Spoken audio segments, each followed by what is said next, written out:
Everybody, we're back with you. Gonna make a little something. Gonna make a little quick something this evening. This is something that my wife grew up eating. She I've ate things similar to this, but she kind of got me into eating this. So this is something we eat every once in a while. Guys, especially if you just want something quick, something kind of just home cooked and everything, but something that's quick and easy and just soothing to the soul. Guys, we're going to make what we make around here in East Tennessee, around the mountains and stuff, tater mater soup. So I hope you're going to enjoy it. I believe you will if you try it out. Appreciate everybody that's been watching, subscribing. Guys, we're going to make it, like I say, it's a real quick thing. You might even get a little story in with this one. So come on, we're going to show you how we get it started. Then we're going to tell you a little story. All right, guys. Kind of messed up my video a little bit, so it's kind of cut a little short. But, guys, we've got some potatoes, about 4 if you're cutting up whole potatoes. But from our video the other day, we had some of those small potatoes left, so we just cut them in half. Put them in here, 1 large onion. And guys, I got everything in there and I realized I'd messed my video up. I didn't even have my video turned on. But guys, you can see my quart jar here and got a pint jar here. We used tomato juice.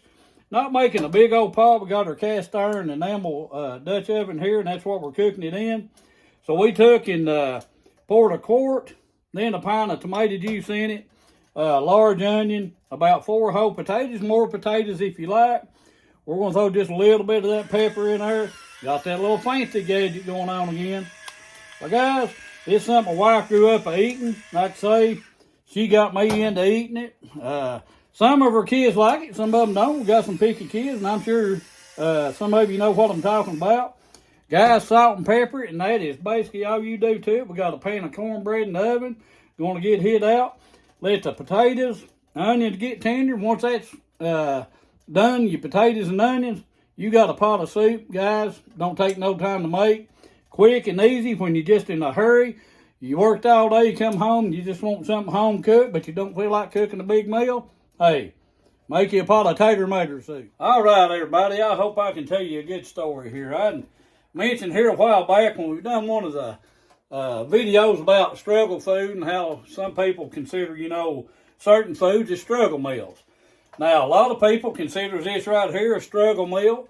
But guys, when you grow up eating something, maybe your parents, grandparents, maybe they were struggling at the time. But if you growed up used to eating something, you like it, hey guys, it don't matter what anybody calls it. If they don't want to call it a struggle meal, and you may be struggling, we all struggle at times. But a lot of times it's perception too. A lot of times perception will have people just throw you a pity party. And I don't mean to laugh, and I'm not making fun of anybody that's been in a situation like that, but I'm going to tell you a little story that happened when I was just a young boy. I was in elementary school. I was maybe around, I think maybe 2nd grade or something like that. Well, where we lived out up in the holler over in Southwest Virginia, we just ate basically mountain food, what we raised in the garden, things like that. Well, I found an old rusty lunchbox. And I think I had made mention here a while back, I was going to tell a story about my old rusty little lunchbox. Well, I'd found this old rusty lunchbox that kids took to school, but this thing, I mean, tell you, I can't even remember where I found it at, but it was just rusty, flaking off and all this. Well, I kind of got a little, excited because I found this little old lunchbox.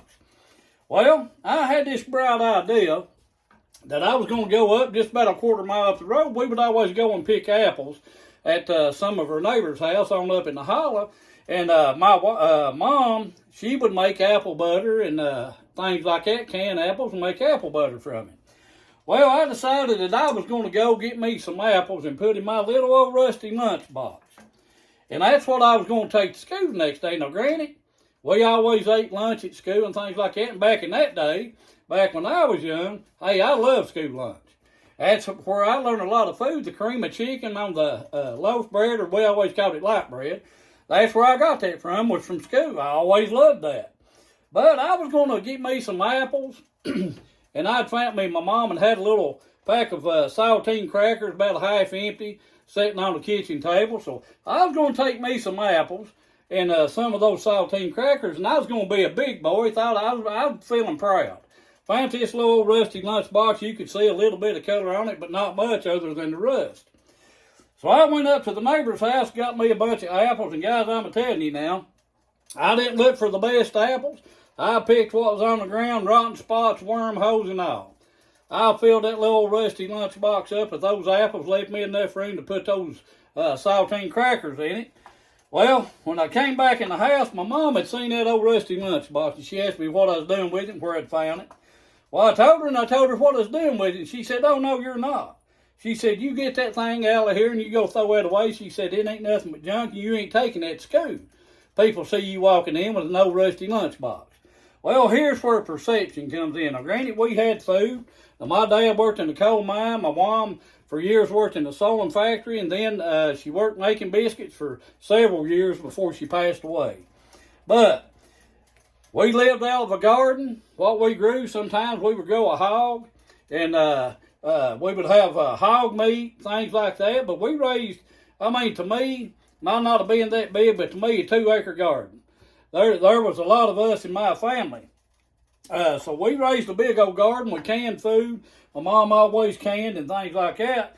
But she didn't want thinking people we were so poor that I had to eat old apples with wormholes and rotten spots on them and saltine crackers in an old rusty lunchbox. Well, she told me to get that lunchbox out of the house, and I did. I done exactly what she said. I took the old rusty lunchbox, took it outside. I didn't do all she said. I hid it close to where we had to catch our bus at to go to school. Well, we went out that morning. I grabbed the old rusty lunchbox, rotten apples, wormholes, and all. So I took that little thing to school, and here come lunchtime, we go to the lunchroom. And this is, guys, where perception comes in. I sat down at that table, and I'm telling you, I flipped that thing open, rust kind of fell off of it.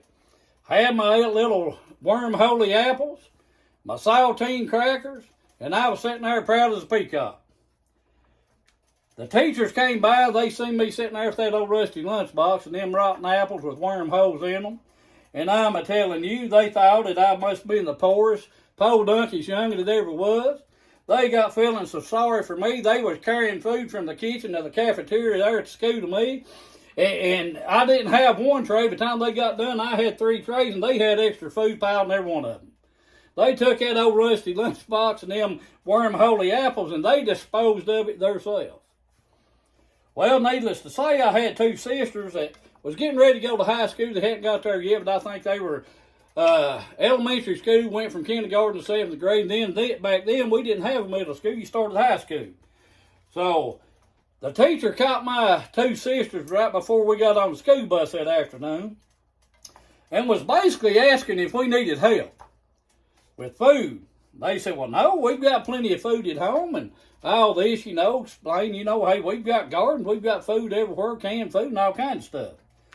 Well, the teacher went on to explain why she was asking that. So, needless to say, did my sisters keep that quiet? Nope. They got home and they told Mom about me taking the old rusty lunchbox to school. Needless to say, she was tore all to pieces because she thought those folks at school had the perception that we were just poor and podunk. So, guys, sometimes, people will see something from the outside, but they don't see the inside. And they get that perception that, maybe you're struggling or maybe we're worse off than they are and things like that. Guys, if you know that you're doing all right, everything in your life's going all right, even if you are struggling, it don't matter what somebody else thinks about you. As long as you know in your heart where you're at and what you need and things like that. Guys, we all tend to need a little help every now and then, but just thought that was a little funny story. While we're getting our soup ready here, it'll be done here pretty soon. Done got our cornbread out. But guys, perception, a lot of times, people don't see, they're looking from the outside, and they're not seeing the inside. So don't worry about when people maybe looks at you of what you have and maybe what you don't have. But just know where your heart's at your own self. Guys, we all struggle every now and then. But they thought we were really, really struggling because I had wormholey apples and half a pack of saltine crackers to eat for lunch and a little old rusty lunchbox. We'll be back and show you what this soup's all about. Right, everybody, here we go. Tater mater soup. Should be tater mater onion soup, but it's always been called tater mater soup. It's what my wife's always called it. It's all I've ever known it by. So we're going to try some of this out. Probably burn my mouth out, but we're going to get it out of here, put it in a bowl with some cornbread, and try her out here. All right, everybody. Tater mater soup. I believe you'll like it if you try it out. Boy, it's got some steam coming from it.